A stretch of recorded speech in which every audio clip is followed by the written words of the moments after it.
¿Tú eres mi mamá? Por fin me encontraste. El niño no sabía que ella llevaba 15 años esperando esa pregunta.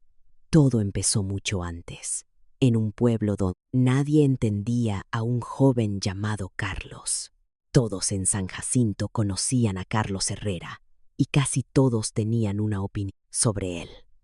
Ninguna era especialmente halagadora. Era el chico que pasó los 3 años de preparatoria en la última fila de cada clase, aquel al que los maestros interrogaban cuando querían sorprender a alguien distraído, y casi siempre se equivocaban. Era el chico que un día llegó a segundo año con el labio partido y sin dar explicaciones. El que una tarde arregló el poste de la cerca de Doña Petra sin que nadie se lo pidiera, y 6 semanas después pintó un retrato bastante preciso del director de la escuela en el tinaco municipal, en el lenguaje abreviado que usan los pueblos chicos para la gente que no pueden clasificar. Carlos era un problema. En lo que San Jacinto sí estaba de acuerdo era en que doña Elena Herrera tenía las manos llenas. Elena había criado a Carlos desde que él tenía 4 años, después de que sus padres murieron, con menos de un año de diferencia. Su padre, en un accidente en la fábrica. Su madre, por algo que los doctores llamaron una complicación, y que Elena nunca discutió frente al muchacho. Tenía 72 años, afilada como un clavo, y llevaba casi 15 años respondiendo por Carlos Herrera en la puerta de su casa.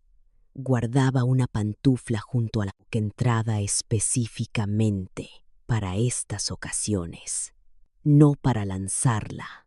Era demasiado práctica para eso, sino para sostenerla, lo que, según ella, le ayudaba a concentrarse. Un martes por la tarde a finales de mayo, la vecina de 3 casas más abajo subió por el camino de grava, con ese andar particular de una mujer que está a punto de estallar. Elena la vio venir desde la ventana de la cocina y tomó la pantufla antes de que la mujer llegara a los escalones del porche. La queja era que Carlos había atrancado la puerta trasera de su casa con un trozo de madera encajado bajo la manija, impidiendo que se abriera desde adentro o desde afuera. Había estado atrapada en su cocina por 40 minutos esa mañana. Perdió el autobús al tianguis del municipio y un día entero de ventas. Quería que disciplinaran al muchacho. Quería una disculpa. Estaba considerando llamar a la comandancia municipal y quería que Elena entendiera que no era de las que amenazaban en vano. Elena escuchó sin interrumpir, una habilidad que había desarrollado por pura necesidad. Luego gritó el nombre de Carlos hacia el patio trasero. Él apareció por un lado de la casa a un paso que sugería que había estado pero suficientemente cerca para oírlo todo y lo suficientemente lejos para negarlo.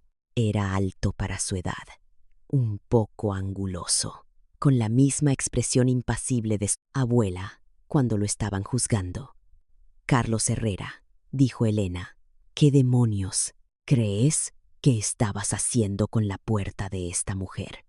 No era exactamente una pregunta. Carlos miró a la vecina por un momento y luego a Elena. Su mamá no ha comido bien desde el domingo, dijo. La pensión del seguro le llegó el viernes y para la tarde ya no quedaba nada. Le he estado llevando comida de nuestra cocina a la señora desde hace 2 semanas, porque es demasiado orgullosa para pedir ayuda. Y su hija les ha estado diciendo a los vecinos que a su mamá simplemente le gusta estar encejada. Miró a la vecina sin rencor particular. Atasqué la puerta porque el depósito de la pensión llegó esta mañana y quería asegurarme de que, por una vez, el dinero se quedara donde debía. El color de la cara de la vecina cambió 2 veces en unos 4 segundos. Empezó a decir algo, se detuvo y volvió a empezar. Elena dejó la pantufla en el barandal del porche. Lo que siguió fue breve y no especialmente ruidoso, pero al final, la vecina caminaba de regreso por el camino de grava a un ritmo muy diferente al que había llegado, y Elena se quedó en el porche con los brazos cruzados, viéndola irse. Carlos se recargó en el marco de la puerta. ¿Estoy en problemas?, preguntó. Elena guardó silencio por un momento. Te queda como un mes de prepa, dijo. Después de eso, quiero que encuentres un rumbo y una muchacha con más cabeza que tú, porque Dios sabe que necesitas supervisión. ¿Y dónde se supone que voy a encontrar una de esas? No tientes tu suerte. Pero cuando se dio la vuelta hacia la cocina, se presionó la esquina del delantal en el rabillo del ojo, solo una vez, como hacía cuando algo la golpeaba para lo que no estaba preparada. Resultó que encontraría a esa muchacha. Le tomaría 15 años, y el camino entre ese día y el encuentro les costaría más de lo que ambos podrían haber imaginado parados en aquel porche. Elisa Valdés había sido la persona confiable durante tanto tiempo que ya no sentía como una elección. Era la amiga que recordaba los detalles, que aparecía con lo correcto, en el momento adecuado, que mantenía sus propios problemas ordenados y a un lado para no molestar a nadie. Se había graduado de la preparatoria con honores. Eligió la UNAM por su programa de letras francesas y estaba terminando su último año con el tipo de expediente que hacía que los asesores académicos usaran palabras como excepcional y luego hicieran una pausa para asegurarse de que entendiera que no lo decían a menudo. Ella entendía. También, a los 22 años, era casi completamente inexperta con los hombres, de esa manera que no tienen nada que ver con la inteligencia y todo que ver con no haber tenido aún muchas razones para ser precavida. Damián Acosta se presentó afuera de la facultad en un miércoles de febrero. Era un profesor de asignatura de 26 años, con el tipo de apariencia que sale bien en las fotos y el tipo de atención que al principio se sentía como ser vista de y verdad. Elogió su defensa de tesis. Sabía qué decir sobre literatura francesa y lo decía en un tono que sugería una opinión ganada, no una actuación. 3 semanas después, estaba en su departamento para cenar. Un mes después, ya tenía un cajón para sus cosas. Nunca se ofreció a pagar nada. Ella notó esto de la misma manera que notas una corriente de aire en una habitación. Lo registró, lo atribuyó a algo razonable y siguió adelante. Comía lo que ella cocinaba, veía lo que ella elegía. Tomó prestado su auto 2 veces sin preguntar la segunda vez. Se dijo a sí misma que esto era intimidad. No estaba del todo equivocada, solo se equivocaba sobre de qué tipo. 4 meses después, un domingo por la noche de octubre, le dijo que estaba embarazada. Él estaba terminando la última porción de la pasta que ella había hecho y dejó el tenedor con un cuidado particular. El tipo de cuidado que significa que la persona está decidiendo algo rápidamente. Lo que vino después no fue una conversación. Dijo cosas que ella no sabía. preparado para escuchar de alguien sentado en la mesa de su cocina, en su silla, habiendo acabado de comer su comida. Cuestionó el embarazo en términos específicos y horribles. Levantó la mano y luego la bajó, un gesto en el que ella pensaría durante mucho tiempo después, no porque se hubiera contenido, sino porque el cálculo había sido visible. Hizo una maleta esa noche. Al salir, tomó su bocina Bluetooth de la barra de la cocina y su paraguas bueno del gancho junto a la puerta. Ella se quedó en el pasillo, viéndolo hacerlo, y no dijo nada porque todavía estaba tratando de procesar lo que estaba sucediendo. La puerta se cerró. La facultad le pidió su renuncia en 2 semanas, algo que ella no había solicitado ni esperado. Él regresó al pueblo de donde había venido y tomó un puesto como maestro de geografía en una secundaria. La versión de los hechos que se llevó consigo aparentemente involucraba a un departamento que se había sentido amenazado por él. Ella escuchó esto de segunda mano, una sola vez, y no volvió a pensar en ello. Presentó sus exámenes finales en diciembre, con 4 meses de embarazo, en el gran salón, donde la calefacción nunca funcionaba bien, y le fue bien. Se graduó en la primavera, con mención honorífica, y sin nadie en la audiencia que estuviera allí específicamente por ella. Virginia Ponce, codirectora de Ediciones Ponce y Valdés, una editorial independiente en una casona de la colonia Roma. La había entrevistado 2 veces y la llamó con una oferta esa misma semana. Elisa empezó un lunes. El viernes siguiente se desmayó en su escritorio antes del almuerzo y sus colegas llamaron a una ambulancia. Virginia Ponce la acompañó. Elisa no recordaría mucho del viaje, solo que Virginia le sostuvo la mano y no habló, lo cual fue lo correcto. La cirugía fue sencilla. Después, en la sala de recuperación, el médico de guardia le dijo a Elisa, con la manera directa y un poco abstracta de alguien al final de un turno largo, que llevar un embarazo a término no era algo que debería esperar que fuera posible. Elisa preguntó después de un momento qué había sido. El doctor dijo un niño y salió. Virginia se quedó hasta casi la medianoche, alrededor de las 10, en la quietud de una habitación de hospital después del horario de visitas.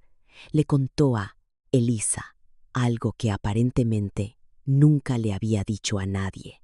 Hace 40 años, yo estaba casi en la misma situación que tú, dijo, y firmé unos papeles sin vuelta atrás. No hay una semana que pase sin que sepa exactamente cuántos años tendría ella.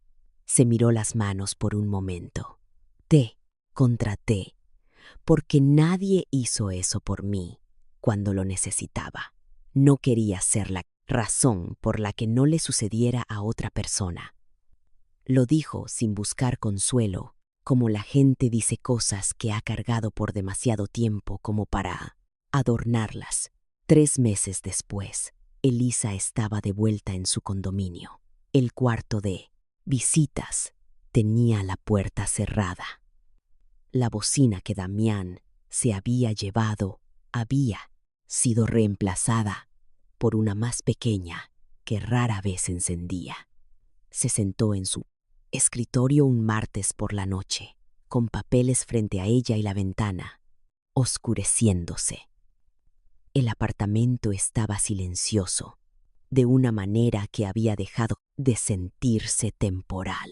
Tenía 23 años. Tenía un trabajo en el que era buena y una vida que, bajo cualquier medida razonable, estaba intacta. Aún no sabía cuánto duraría el silencio. Serían 15 años. 15 años. Es tiempo suficiente para convertirte en alguien.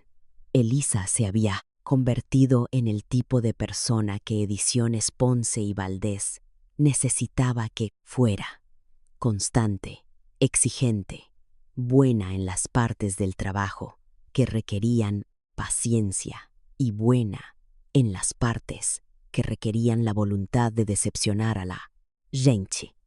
Virginia se había jubilado hacía 3 años, dejando su nombre en la puerta y el de Elisa en el contrato de arrendamiento. La editorial no había perdido ritmo. No era una operación grande. 4 empleados de tiempo completo, una lista de editores freelance, un catálogo de unos 14 títulos al año. En la comunidad literaria de la Ciudad de México tenía peso, y Elisa había aprendido de Virginia que el peso valía más que el tamaño. Si tenías cuidado dónde lo ponías, bajo cualquier medida externa, ella estaba bien. Tenía el trabajo, el condominio, un buen abrigo y opiniones sobre restaurantes. Rosa Medina, que llevaba 9 años en la editorial y era la amiga más cercana de Elisa por el desgaste natural del trabajo, el café y la exasperación compartidos, habría dicho que Elisa estaba más que bien. Rosa también habría dicho, y lo había dicho más de una vez, que Elisa tenía un talento para encontrar hombres razonables y luego localizar la única cualidad que los hacía imposibles. Había habido 5 de ellos en los últimos 5 años. Uno masticaba con la boca abierta, otro usaba la palabra implementar demasiada frecuencia. Uno había sido perfectamente aceptable en todos los sentidos detectables, y Elisa había terminado con él después de 6 semanas con una compostura que a Rosa le parecía francamente inquietante. Rosa tenía sus propios problemas en ese departamento, pero al menos sus problemas eran legibles. Un jueves por la tarde de noviembre, estaban en la cafetería, a 2 puertas de la editorial, que era a donde iban cuando la oficina se sentía demasiado pequeña para una conversación real. El concurso de poesía llevaba 3 semanas en marcha, y las propuestas habían invadido la recepción.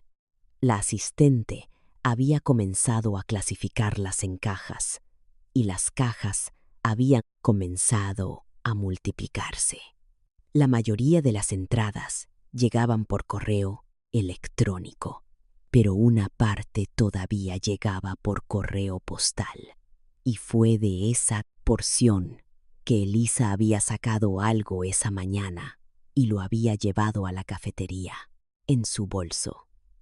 Lo puso sobre la mesa entre sus tazas, un sobre blanco estándar, la dirección escrita a mano con una letra comprimida y ligeramente inclinada. El remitente era del Centro de Readaptación Social de Chiconautla, Estado de México. Rosa lo miró, luego miró a Elisa. Por favor, dime que no estás haciendo lo que creo que estás haciendo. El poema no califica, dijo Elisa. Demasiado tosco, pero la carta que venía con él es otra cosa. La leí 2 veces esta mañana. Giró el sobre en sus manos. Se llama Carlos Herrera, poco más de 30. Escribe como alguien que ha dejado de pensar en cómo suena. Esa es una forma muy caritativa de describir una carta de la cárcel. Le voy a escribir de vuelta. Rosa dejó su taza. Elisa, usaré el apartado postal de la editorial. Es un hombre en un centro penitenciario y no sabemos por qué está ahí. Por eso mismo le voy a preguntar. Rosa la miró durante un largo momento. Has perdido el juicio, dijo claramente y sin drama. de la manera en que se afirma algo que ya has aceptado. Elisa se rió. Fue una risa real, no una para desviar la atención, y Rosa lo notó y lo archivó sin comentarios. Se quedaron otros 20 minutos hablando del concurso y de un manuscrito que necesitaba una conversación difícil con su autor. De regreso a la oficina, Elisa echó la carta en el buzón de la esquina. Una sola página en papel membretado de la editorial. 2 párrafos cortos.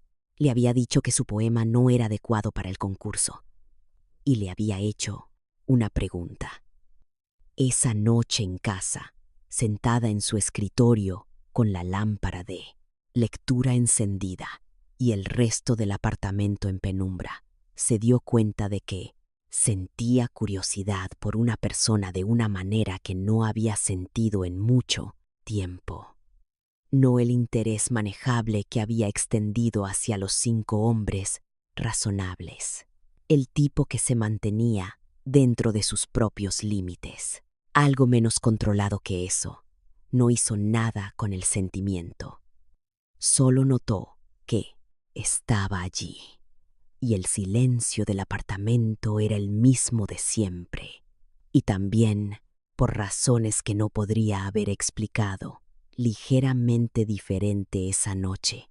Pasaron 2 meses. Elisa revisaba el apartado postal de la editorial de la misma manera que revisaba la mayoría de las cosas en las que había decidido no pensar, ocasionalmente, sin admitir que estaba buscando algo específico. Para enero, ya casi había dejado de esperar una respuesta. El concurso había cerrado. Los ganadores habían sido notificados y la pila de propuestas había sido retirada de la recepción. La respuesta llegó un martes a mediados de febrero, con matasellos y de Chiconautla. 5 páginas, por delante y por detrás, escritas con la letra comprimida que reconoció del sobre. La leyó en su escritorio con la puerta cerrada. Había estado conduciendo para una aplicación de transporte en la Ciudad de México durante unos 3 años, cuando sucedió. Un viernes, por la noche de octubre, recogió a una pasajera cerca de Ciudad Universitaria. Y cuando se detuvo, la mujer que esperaba afuera era Laura Campos, a quien no había visto desde que ambos tenían 18 años y dejaban San Jacinto en direcciones diferentes. Iba a casa para el fin de semana. Hablaron durante todo el viaje, como se hace con alguien que te conoció antes de que te convirtieras en quien eres, en algún punto de la carretera federal al norte de la ciudad. Ella preguntó si podía tomar el volante por un tramo. Él lo contó tal como fue. Sabía que no debía, pero lo hizo de todos modos, porque era Laura, y parecía inofensivo, y la carretera estaba vacía. En el puente sobre el río Atoyac, un coche se desvió de su carril y se les vino encima rápido. Laura dio un volantazo brusco. El auto atravesó la barandilla y cayó al río. Carlos logró llevarla a la orilla. Ella ya no estaba cuando llegaron los paramédicos.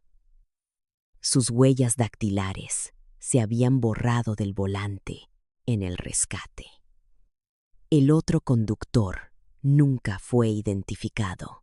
El jurado tenía una pasajera muerta, un conductor que admitió haber cedido el volante y nadie más a quien señalar.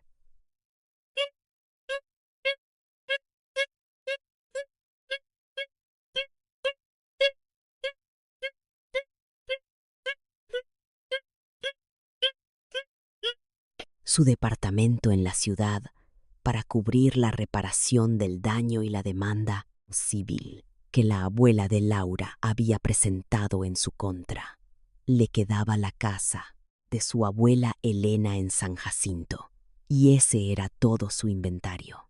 La carta terminaba: espero que esto sea suficiente para empezar. Gracias por responderme. Elisa la leyó una segunda vez.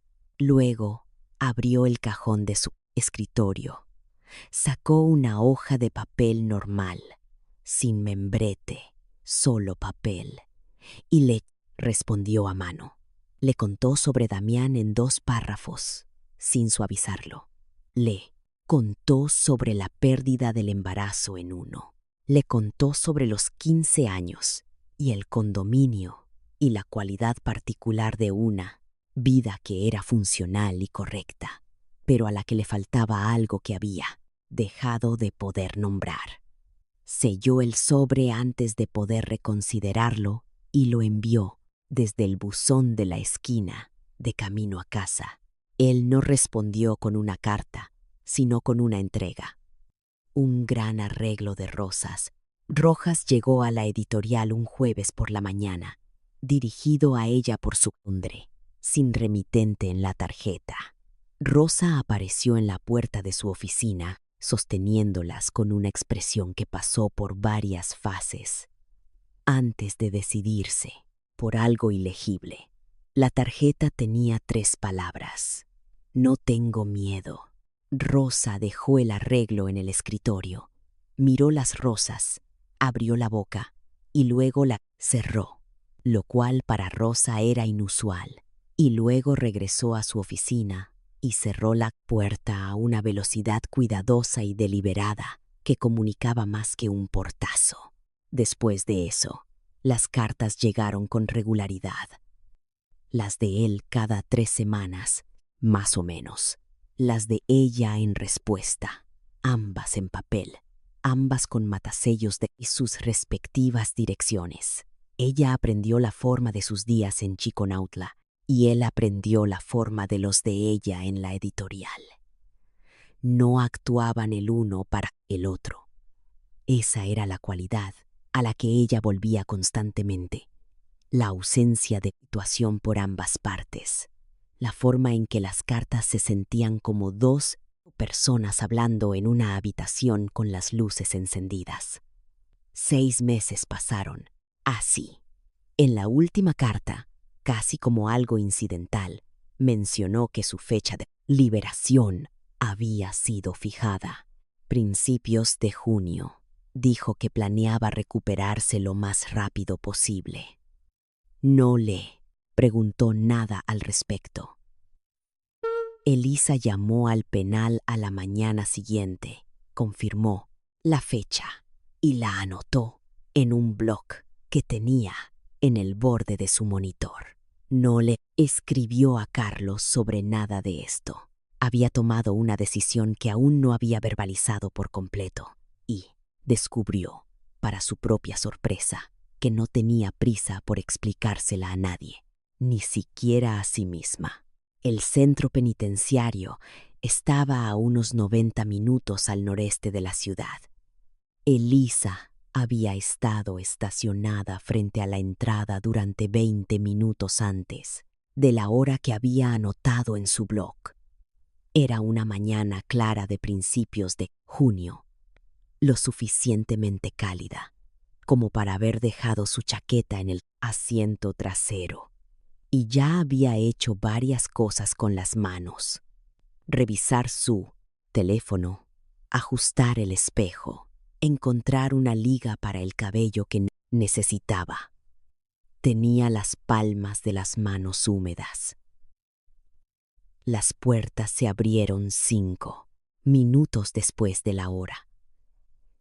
Carlos salió con una mochila al hombro. Se detuvo a unos metros de la entrada y miró al cielo el tiempo suficiente para que fuera claramente intencional. Luego vio un charco en el borde del estacionamiento por la lluvia de la noche anterior. Dio 3 pasos corriendo y saltó dentro con ambos pies. El agua salpicó en todas direcciones.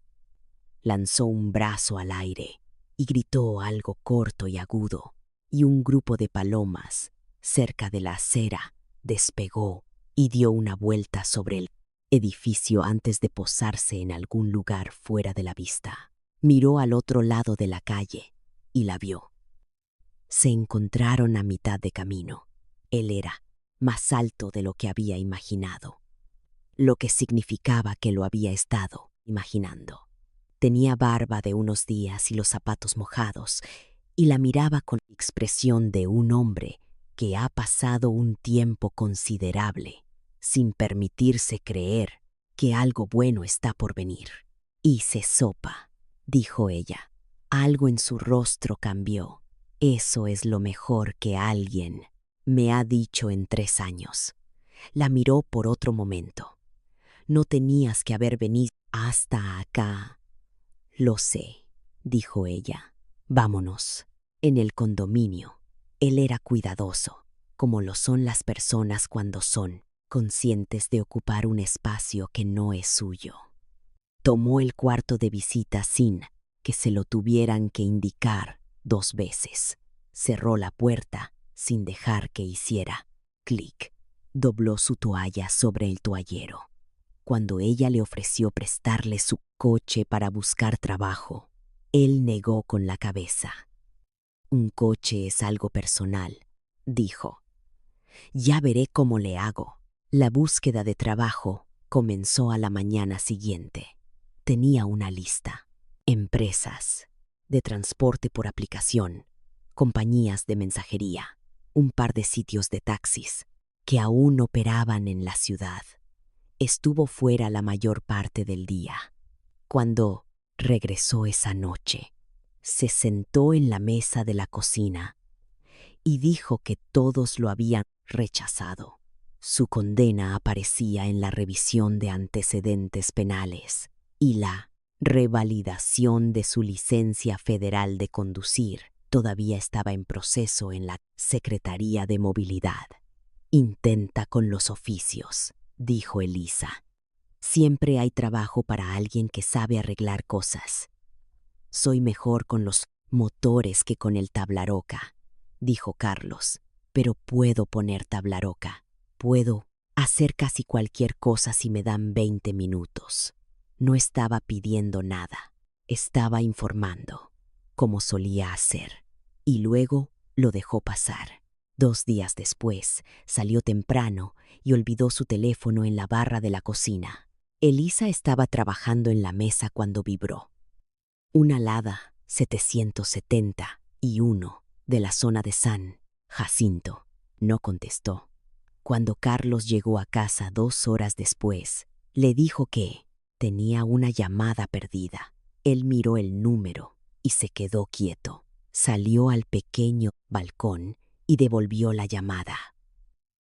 La conversación duró menos de 3 minutos. Entró y se paró al borde de la cocina.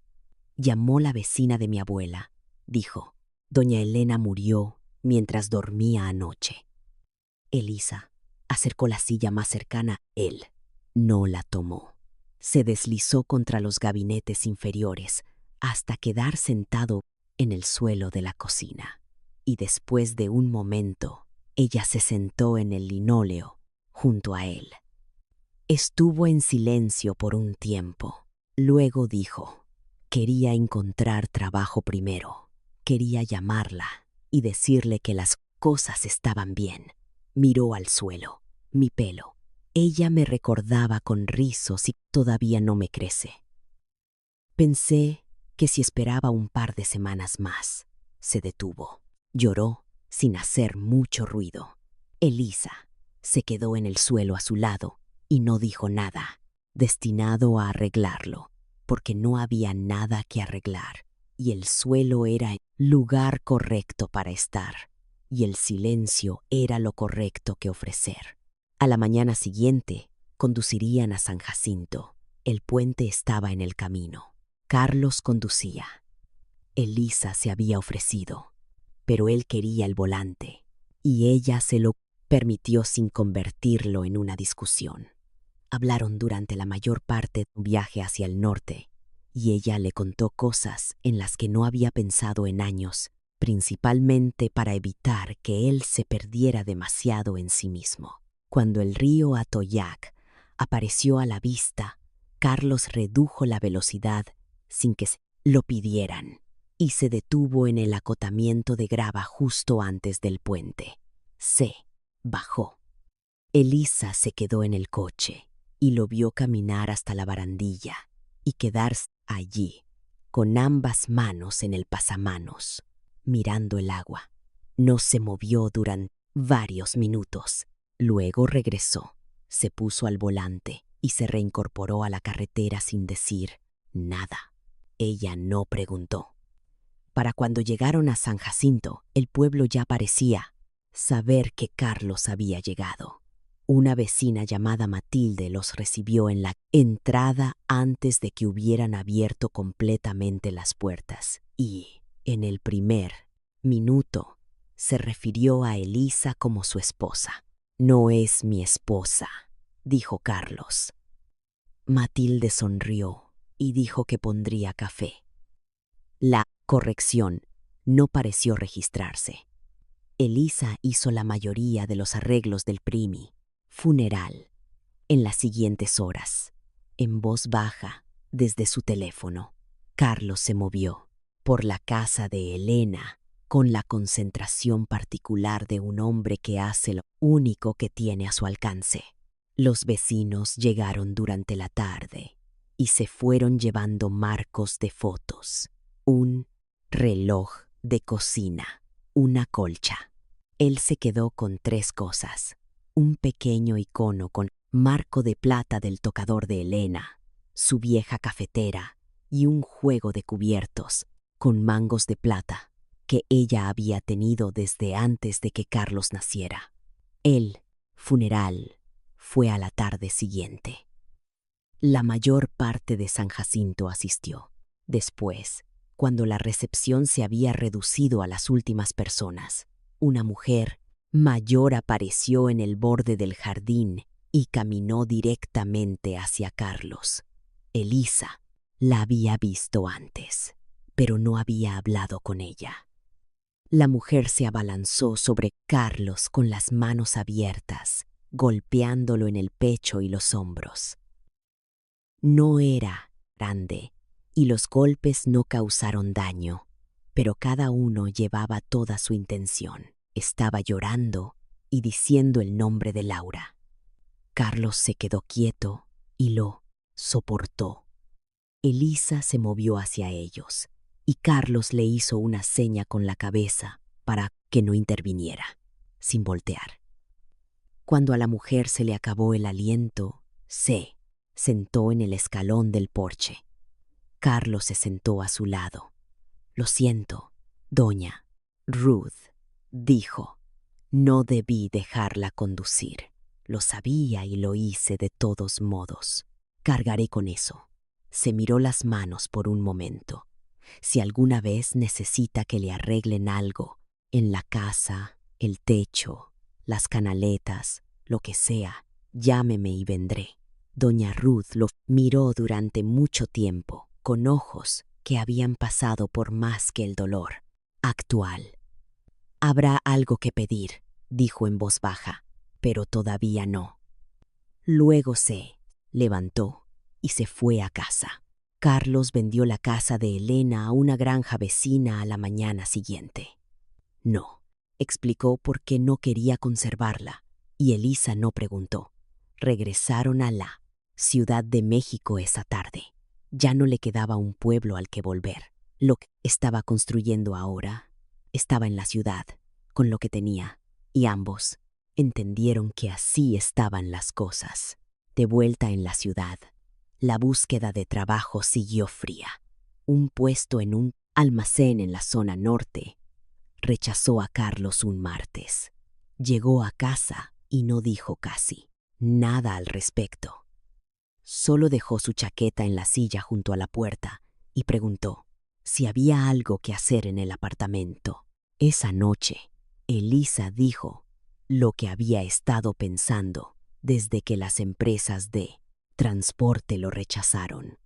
«Date de alta como persona física con actividad empresarial», dijo. «Haz el trabajo por tu cuenta, pon tus propias condiciones. No le entregues a nadie tus antecedentes penales antes de haberles demostrado lo que puedes hacer. Carlos la miró como miraba las cosas que estaba decidiendo tomar en serio. Luego se rió una vez. Ni siquiera sabría por dónde empezar con algo así. Yo, sí, dijo ella. Él guardó silencio por un momento. Lo pensaré, dijo, lo que, viniendo de Carlos, significaba que ya estaba casi convencido. Esa misma noche, al volver por el vestíbulo, con una bolsa de herramientas para una bisagra suelta en la puerta del cuarto de visitas, sostuvo la puerta de entrada para una mujer mayor que lidiaba con 2 bolsas de supermercado en las manos y una tercera en la muñeca. Él tomó las 3 sin preguntar, se presentó y las llevó al apartamento de la planta baja al final del pasillo. Su nombre era Elena Benítez, 79 años, maestra jubilada, viuda desde hacía 20 años y la memoria institucional, no oficial del edificio. Lo invitó a pasar para dejar las bolsas en la barra y, mientras estaba allí, notó que el cortinero de la sala estaba en el suelo junto a la ventana, con las cortinas debajo. ¿Cuánto tiempo lleva así?, preguntó él. 3 meses, más o menos, dijo Elena. Ya vinieron 2 hombres a verlo. El primero me cobró 800 pesos y duró 9 días. El segundo me cobró 1200 y se cayó antes de que llegara al estacionamiento. Carlos recogió la barra y miró el soporte. Luego, la pad tiene un taladro. Tengo la caja de herramientas de mi esposo debajo del lavabo del baño. Resultó contener la mayoría de lo que necesitaba. Volvió a colgar la barra en 20 minutos, usando el taquete correcto para el tipo de pared, algo que ninguno de los reparadores anteriores se había molestado en hacer. Cuando terminó, Helena le dio la mitad de un panqué de la barra y lo miró, con la atención concentrada de alguien que archiva información. Deberías abrir un negocio, dijo ella. Él regresó a la mañana siguiente con su propia caja de herramientas y una hoja de cuaderno con una lista corta. Arregló el grifo del baño. Ajustó 2 puertas interiores que rozaban la alfombra. Reemplazó el burlete de la puerta principal, que Helena había estado suplementando con periódico doblado desde el otoño anterior. Cuando le dijo cuánto quería cobrar, ella le dijo que eso no era aceptable. Él dijo que lo considerara una oferta de apertura. Ella dijo que así no funcionaba la fijación de precios. Acordaron un número que era justo y que Helena inmediatamente le dijo a todo el que conocía que era una ganga extraordinaria. Elena conocía a muchísima gente. Los conocía en el edificio, en los 3 edificios adyacentes y en el pequeño parque a 2 cuadras, donde un grupo particular de jubilados se reunía en las mañanas secas. En una semana les había contado a todos sobre el joven del 4º piso. Describió su trabajo en los términos específicos y creíbles de alguien que había sido estafado 2 veces por gente que no sabía lo que hacía, lo que hizo que su recomendación tuviera un impacto diferente al que tendría el mero entusiasmo. Carlos registró tu mano amiga en el SAT como una persona física con actividad empresarial. Elisa hizo el papeleo una noche en unos 40 minutos. Rosa diseñó una tarjeta sencilla con el nombre y un número de teléfono. Elena distribuyó las tarjetas en persona con un breve relato de su cortinero y una mirada que dejaba claro que consideraba el asunto zanjado. Las llamadas comenzaron en cuestión de días. En 3 semanas había una lista de espera. Carlos compró una camioneta Nissan usada, blanca, con 225,000 kilómetros y una puerta trasera que se atascaba, usando lo que quedaba de la venta de la casa de Elena. Llevaba una caja de herramientas en la batea y una pequeña libreta en la guantera, donde registraba trabajos y horas. Llegaba cansado a casa por las noches, pero era un cansancio diferente, el que proviene de haberte usado para algo que valió la pena. Una noche, a finales de octubre, él estaba en la mesa de la cocina, terminando de cenar, y Elisa estaba en el sofá, con un manuscrito. Y en la barra cerca de la estufa había un plato cubierto. Elena lo había dejado junto a la puerta esa tarde, más panqué. Una nota encima, con su cuidadosa letra de maestra, que decía, para ambos. La lámpara estaba encendida. Afuera había refrescado y las ventanas estaban oscuras. Ninguno de los dos dijo nada durante un largo rato, y el silencio en el apartamento había dejado de estar vacío en algún momento de los últimos meses, sin que ninguno de los dos hubiera marcado el momento exacto en que cambió. Carlos había estado pensando en el cumpleaños de Elisa. Se acercaba en diciembre y quería hacer algo que ella realmente recordara. No sabía qué significaba eso en la práctica. Iba a tener que pedirle ayuda a Rosa, lo que le iba a costar algo, y ya había decidido que valía la pena. Carlos llamó a Rosa un miércoles por la mañana de noviembre y le preguntó si tenía tiempo para comer. Hubo una pausa en la línea que contenía varias cosas y luego dijo que podía el jueves. Ella llegó al restaurante en la colonia Condesa, antes que él, todavía con el abrigo puesto, con un café ya frente a ella. Él había pasado por la barbería esa mañana. Se detuvo en la recepción, compró 3 rosas de tallo largo del pequeño balde, cerca de la caja registradora, y puso una frente a cada mujer en la mesa antes de sentarse. Rosa miró la rosa. Luego lo miró a él. Tenía los brazos cruzados. Carlos dijo, ¿qué es esto? Necesito tu ayuda, dijo él. El cumpleaños de Elisa es en diciembre, y quiero hacer algo que de verdad recuerde. No la conozco lo insuficiente como para saber qué es eso, pero creo que tú sí. Rosa descruzó los brazos en algún punto durante la segunda taza de café. No fue un momento concreto. Simplemente dejó de mantener esa postura y en su lugar alcanzó la crema, y después de eso, la conversación se volvió más útil. Hablaron de Elisa, como la gente habla de alguien que conoce lo suficientemente bien como para ser específica. Salió a relucir el perro.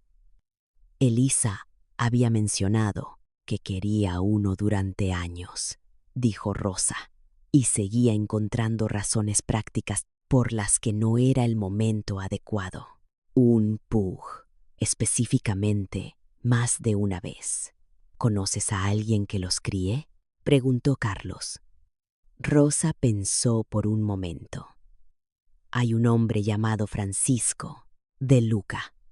Tiene un criadero a unos 30 kilómetros de la ciudad. Lo conozco un poco. Carlos llamó a Francisco esa tarde desde la camioneta. Francisco fue directo. Conocía su inventario. No intentaba vender de más. Le quedaba una cachorrita de pug de una camada reciente, color cervato, de 8 semanas, disponible en 2 semanas. Me la quedo, dijo Carlos. La fiesta fue en la cabaña de Rosa en Valle de Bravo, el segundo sábado de diciembre. Los amigos de Rosa formaban un grupo pequeño, 4 personas más. Elena, a quien Carlos había recogido del vestíbulo de camino y había instalado en el asiento del copiloto de la camioneta antes de que pudiera oponer objeciones sobre el viaje. La cabaña era un lugar sencillo de madera, alejado del agua, cálido por dentro, el tipo de espacio que no necesita decoración para sentirse como algo especial. Francisco trajo a la cachorra en una pequeña transportadora y llegó, a petición de Carlos, después de Elisa. Dejó la transportadora en el cuarto trasero y quedó cerca de ella. Y Carlos notó que Rosa se dio cuenta de esto sin que él tuviera la intención. Cuando llegó el momento, Carlos sacó la transportadora y la puso frente a Elisa. Ella escuchó el sonido desde adentro antes de poder abrir el pestillo. Un pequeño resoplido importante. Y para cuando la cachorra salió rodando, con un listón rojo, y se sentó inmediatamente a rascarse la oreja con una pata trasera, Elisa ya estaba llorando de la manera en que sucede cuando algo sorprende a una persona antes de que sus defensas estén levantadas. La cachorra miró alrededor de la habitación con la leve autoridad de alguien que espera ser complacido y no tiene motivos para dudarlo. Alrededor del cuello de la cachorra, debajo del listón, había un pequeño sobre. Elisa lo abrió y leyó la nota en voz alta. Llegó a la tercera línea y se detuvo. Carlos ya estaba arrodillado. Tenía un anillo en la mano, una banda de oro lisa, estrecha, sin nada añadido. ¿Quieres casarte conmigo?, dijo. Ella dijo que sí.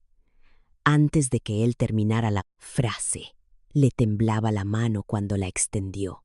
Rosa estaba llorando. La copa de champán de Elena se estrelló contra el suelo de la cabaña con un sonido. Hizo que todos en la habitación se giraran. Elena la había arrojado con clara intención y había logrado lo que se proponía. Y estaba de pie, muy erguida, anunciando a la habitación que ahora ella era la abuela del muchacho, que nadie le había preguntado, pero que había consultado a su propio corazón y había tomado una decisión y que consideraba el asunto cerrado. La habitación se quedó en silencio por un segundo y luego todos empezaron a reír, incluido Carlos, que se cubrió la cara brevemente con la mano. Francisco de Luca, que había estado de pie cerca del fondo de la habitación, se acercó a Rosa al final de la noche. Noté que no viniste en coche, dijo. Puedo llevarte a casa si lo necesitas. No me desvío. Rosa lo miró, realmente lo miró, como no lo había estado haciendo antes. Está bien, dijo. Eso estaría bien. Solicitaron la licencia de matrimonio el lunes por la mañana. La boda fue 3 semanas después, pequeña, con la gente que importaba. Elena usó un sombrero. La luna de miel fue una semana en un resort, todo incluido en el Caribe, reservado y pagado por sus amigos, a pesar de las protestas de Carlos, que nadie tomó en serio. Él nunca había salido de México. La primera mañana se despertó antes que Elisa. Bajó al agua cuando todavía era temprano y se quedó en la orilla, donde la arena se aplana y comienza el océano. Se quedó allí mucho tiempo sin moverse. Y lo que sea que estuviera pasando dentro de él durante esos minutos, se lo guardó para sí mismo.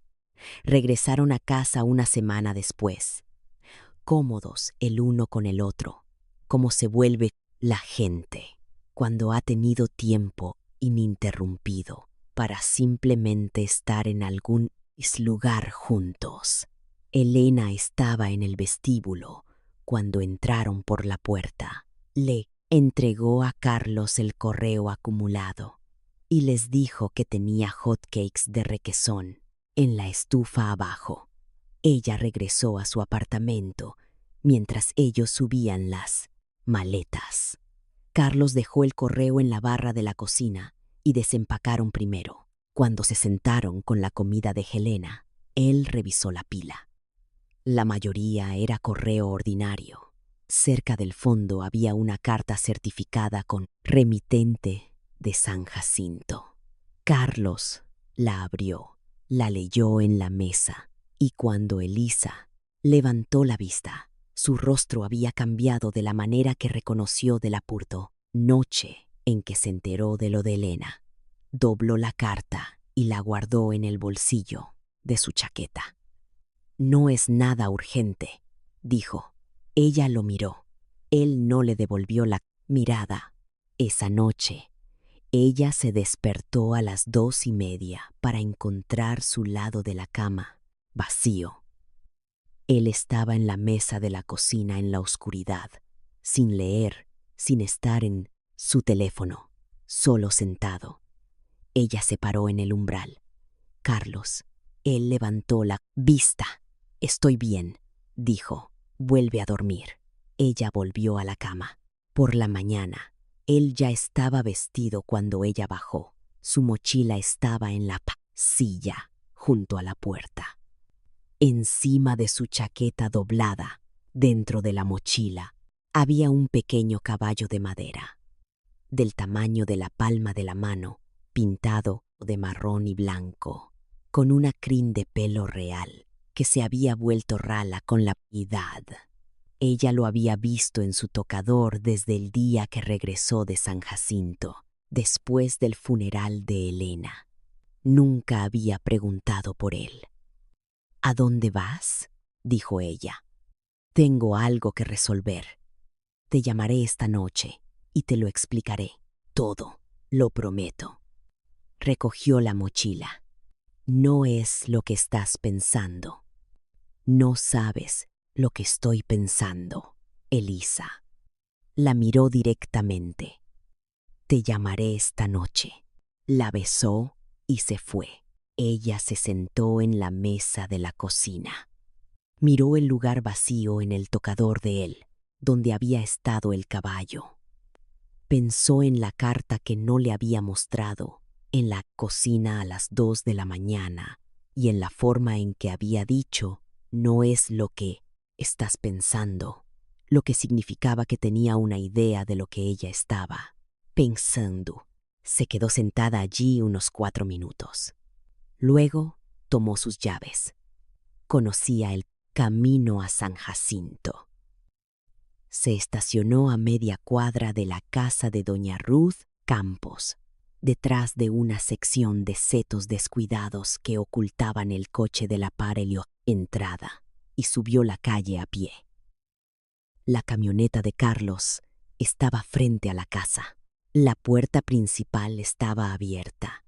En el patio trasero, un niño pequeño estaba sentado en el marco de un viejo columpio de metal, sin mecerse, solo sentado, sosteniendo algo con ambas manos y hablándole en el tono paciente que usan los niños cuando explican algo importante a una audiencia que no puede responder.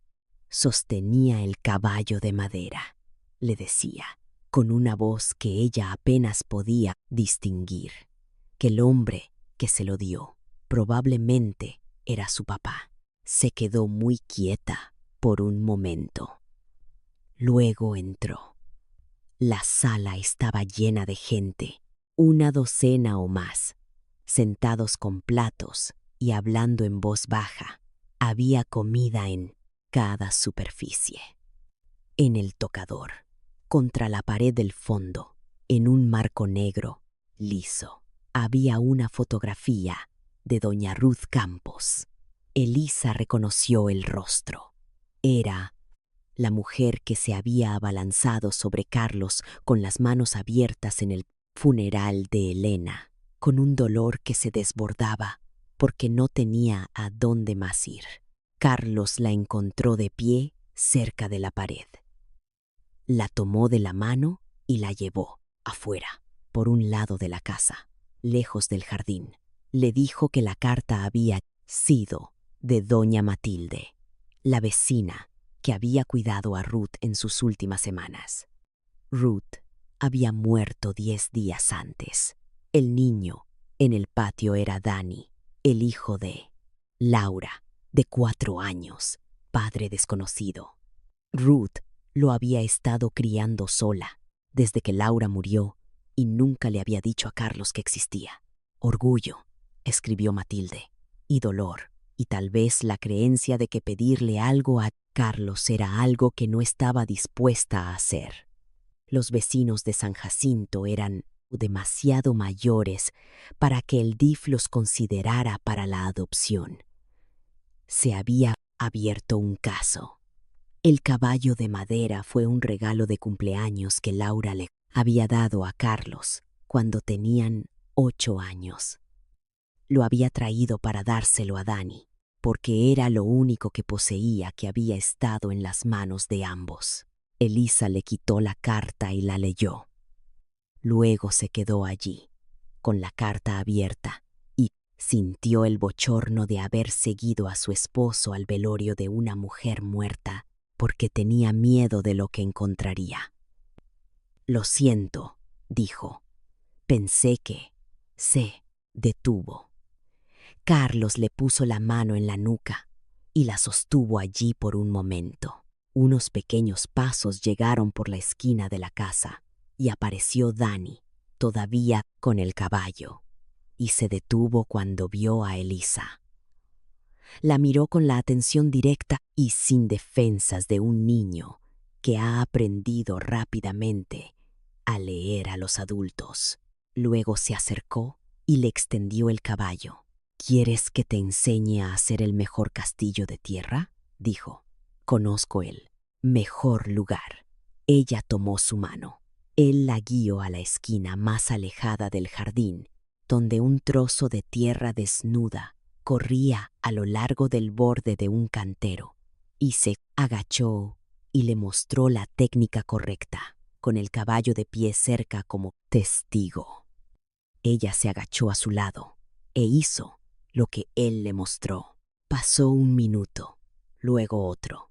Danny se detuvo y la miró con una mirada larga y evaluadora. Tú eres mi mamá, dijo. Por fin me encontraste. Elisa ya estaba cerca del suelo. Recorrió el resto del camino y se arrodilló en la tierra, frente a él. Te encontré, dijo. Perdóname por tardar tanto.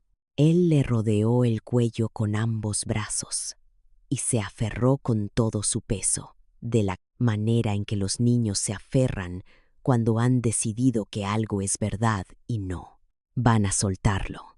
Ella lo rodeó con sus brazos y se quedó allí. Dentro de la casa, alguien se había acercado a la ventana. Luego, alguien más. Para cuando Carlos se dio la vuelta para mirar, 3 de las mujeres mayores se cubrían la boca con las manos, y 2 de ellas ya estaban llorando. Carlos las miró a través del cristal. Ya dejen de llorar, dijo. Tenemos algo que celebrar. El llanto continuó. Él sacudió la cabeza y fue a reunirse con su esposa y el niño en el jardín. Tú hubieras confiado en tu esposo y esperado la llamada, o habrías hecho lo mismo que Elisa y seguido tu instinto hasta San Jacinto. Déjame tu respuesta en los comentarios. Gracias por acompañarme. No olvides suscribirte para más historias